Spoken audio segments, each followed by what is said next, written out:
Morning, Honorable Minister. The press, the contingent of the press is hereby gathered today for this important press conference. I think maybe for the benefits, we can just allow them maybe to do introductions. But what I can say is they are fully represented. So without wasting much time, let me ask members of the press to introduce themselves quickly. Your name and the media house which you are representing.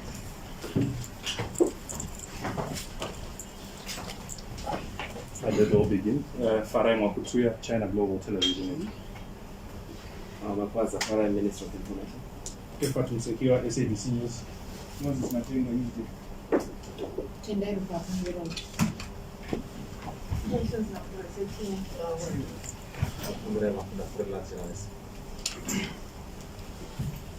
Christopher Garaza, China TV.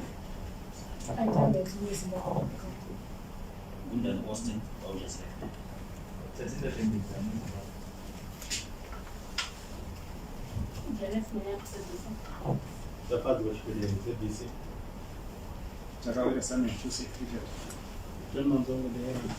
Tawanda Gute, ZTN. Post News Baba. Nyanza Kumbo, Ministry of Information. Johana China Africa. Right, over to you, Honorable Minister. Thank you, and good morning, everybody. I'm here to issue a statement concerning ongoing investigations into alleged abduction and torture of 3 female MDC Alliance youth activists. The government of Zimbabwe would like to advise the public of progress made so far and to express its official position concerning the ongoing investigation into allegations about the abduction, forced disappearance, and torture perpetrated by yet to be identified assailants on Johana Mamombe, Cecilia Chimbiri, and Netai Marova, all of whom are holders of positions of leadership in the Youth Assembly of the MDC Alliance. These incidents are alleged to have occurred between 13 May and 2015 May 2020. From the outset, government wishes to state categorically that it does not engage in or permit any of its agencies and institutions to use such methods as torture, forced disappearance, or abductions. As a matter of fact, these terms are alien to our culture and way of doing things, and we believe they are extrapolated from foreign environments where they are rife in order to generate negative sentiments against our government for the benefit of the sponsors of regime change and their Trojan horses that now permeate and polarize our society. We indeed, as a people and government, appalled. I'll take that again. We are indeed, as a people and government, appalled at the mere suggestion that such heinous practices, including institutionalized rape of women, as often routinely peddled by opposition formations and their cause, without any substantiation, are alleged to be rearing their ugly head within our society. The thrust of the current combined multi-agents investigation is two-pronged. First, it seeks to establish whether the alleged kidnapping did occur. Secondly, it also seeks to identify the alleged perpetrators, whether purporting to act on behalf of government or other forces, and bring them to justice. This does not, however, detract from or interfere with a separate investigation and due process which are concurrently underway concerning the trio's alleged participation in an illegal demonstration in Warren Park, Harare on 13 May 2020. Without at all conclusively dismissing the trio's allegation of torture, forced disappearance and kidnapping, it is paramount to bring the following glaring inconsistencies that are coming to light between the account of events and the results of the investigation so far. Firstly, there is very consistent contamination of the various crime scenes and the entire chain of evidence relevant to this case by MDC Alliance leaders, activists, and several officials from foreign embassies in Harare who gained access thereto ahead of the investigating authorities. Secondly, the complainants, for a long time after they were discovered at Muchapondwa village near Bindura, where they claimed to have been dumped after their ordeal, refused outright to give their statements to the investigating authorities, feigning incapacity due to the torture they claimed to have endured. Ironically, Cecilia Chimbiri hails from a village not far from where they claim to have been dumped. This makes it unsustainable for them to pretend not to know where they were, even the direction of Harare therefrom at that material time.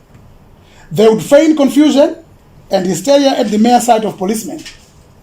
Their doctors and lawyers who, not by coincidence, hail from the Zimbabwe Human Rights Doctors Association and the Zimbabwe Human Rights, both avid critics of government.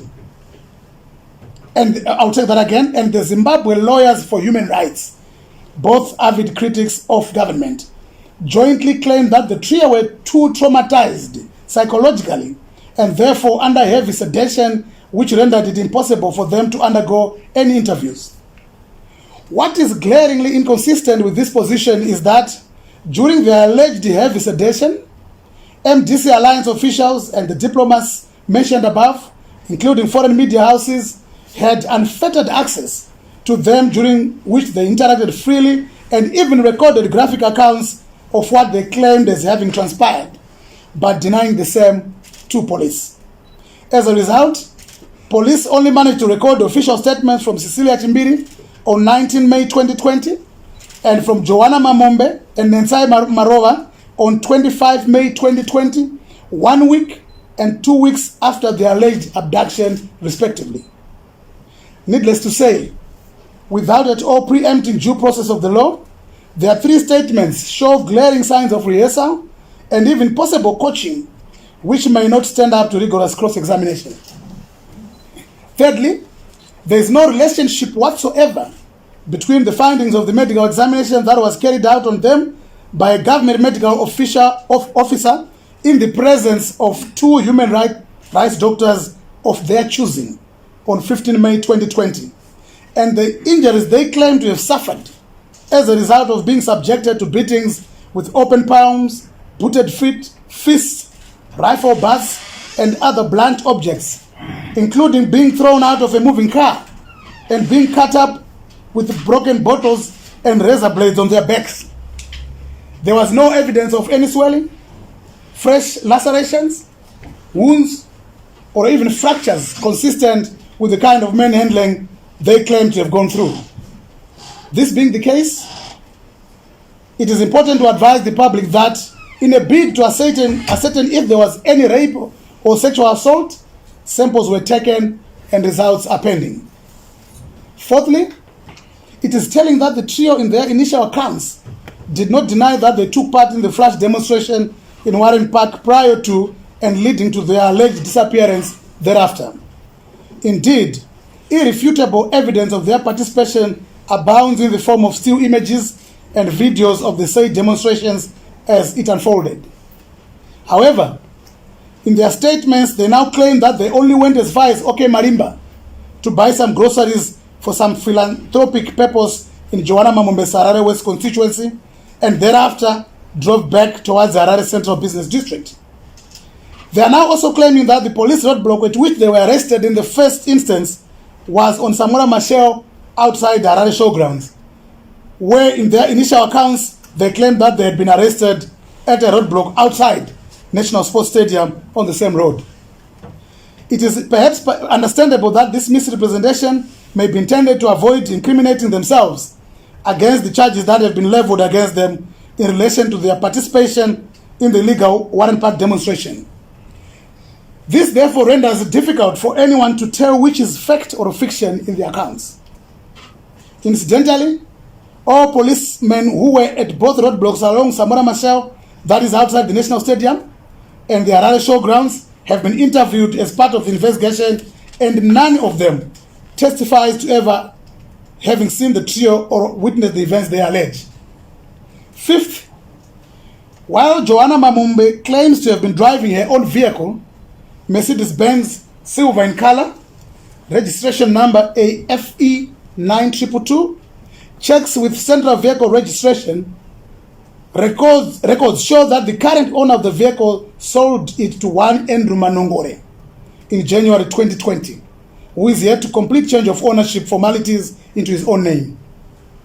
There are emerging unsavory social connotations relating to this ownership triangle, which we opt to leave out for another day. More substantively, pertinent to the present case is that while Johana Mamombe and her fellow complainants claim that they parked the vehicle behind TM Supermarket, O Street, Harare on 13 May 2020, in the process of their being arrested, there are eyewitnesses who claim that the vehicle was only parked there on Saturday, 16 May 2020, after 3 p.m., where it was then discovered on 18 May 2020.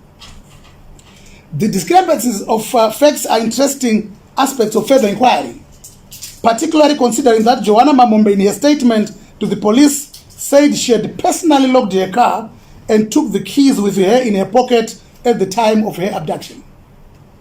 Sixth, the most compelling discrepancy is in the analysis of the technical evidence available to the investigation concerning the trio's movements from 12 May 2020 up to mid-morning on 14 May 2020.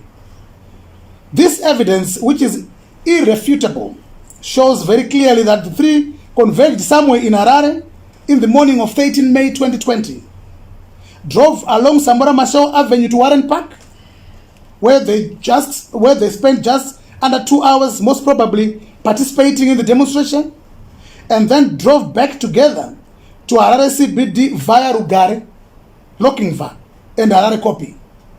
The evidence does not place any of them on Samora Machel Avenue between Warren Park and Harare CBD, or at either of the two roadblocks at National Sports Stadium and the Harare Showgrounds, where they claim to have been abducted. The evidence also places the trio somewhere in the Kopi area, around the vicinity of the Fidelity Life Towers, before they moved to the vicinity of Advocates Chambers in Old Mutual Building, where Chamisa's private offices are incidentally located. They spent substantial unexplained time in both locations. From Advocates Chambers, they moved to Cecilia Chimbiri's residence at number 6 Marina Court, corner 6 and Baines Avenue. From there, Johana Mamombe stretched to Golden Stairs in the vicinity of Ash B2 service station around 16:07 hours, then to Belgravia an hour later, back to Fidelity Towers around 21:39 hours, then back to Chimbiri's flat around 21:40 hours. These movements are taking place long after they claimed to have been abducted, and after they also claimed to have left their phones in Johana Mamombe's parked and locked car. Netai Marova also moved around quite traceably, but separate from the other two, for a while, way after her alleged abduction. Lastly, it is important to point out that an opposition-aligned NGO called the Counseling Services Unit is headquartered in the Kopi area, in the vicinity of Fidelity Life Towers, where the trio spent close to 30 minutes on their way into Harare CBD from Warren Park. This outfit, an appendage of the so-called Zimbabwe Doctors for Human Rights, also runs Westgate 24 Medical Center, where the trio first opted to be taken but found closed, as well as Parktown Hospital, where they ended up being admitted to this day under the care of the Zimbabwe Doctors Human Rights. The two doctors who are attending to them, namely Dr. Nyamande and Dr. Matara, are not ordinarily located, or rather locally based. One is based in Switzerland and the other in the United States of America, but both found themselves in Zimbabwe at the victim's bedside at the opportune time. Very critical questions arise as to whether this chain of events, including presence of these doctors in Zimbabwe, is coincidental or reflects premeditation and malicious choreography on the part of the victims, those who are helping them, and the negative motives of the MDC Alliance. Given this maze of lack of clarity between fact and fiction, we cannot forget that the opposition in Zimbabwe is in the habit of staging fake abductions and disappearances ahead of major international events in order to force Zimbabwe onto those agendas in a negative way. Previous examples which conform to the same familiar script, whenever such allegations have been made, dates as far back as the inception of the regime change agenda with the formation of the MDC in 1999. There was the drama of Grace Quinje and an accomplice being bandaged up like mummies and being airlifted to Australia for medical care, only to also appear a few days later, all healed and spruced up without scars and mummy bandages. Then there was Chamisa, Gonyeti, Mawarire, Magombei, and now this present case, to name only a few cases of the same script. The bandages and the medical melodrama are all the handiwork of the Zimbabwe Doctors for Human Rights. In perspective, there was the President's bilateral meeting with President Nyusi of Mozambique and the follow-up SADC Troika Summit which took place in Harare under the President's chairmanship at the time of these allegations. There was also the impending re-engagement between Zimbabwe and the European Union, which might have been targeted by this negativity. Authoritative information available to this investigation also indicates that there is a 10-month-long American scholarship on offer for 10 MDC Alliance Youth Assembly candidates in the United States of America. It turns out that this trio have attended this course before and would now be expected to defer to others who had not attended to it.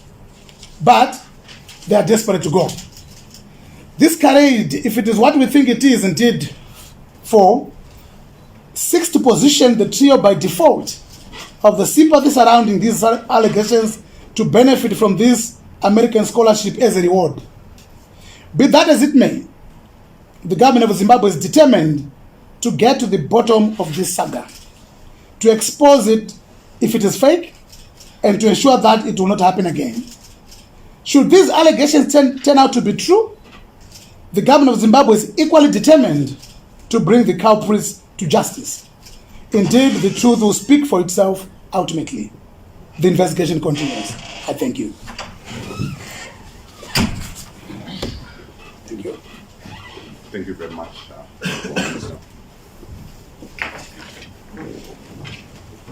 Minister, are you taking just one or two questions? No. Sorry, Minister, I thought that would be a question for questions. No, unfortunately, That's all. Thank you, colleagues. Let me just bring you the full press statement from the Honorable Minister.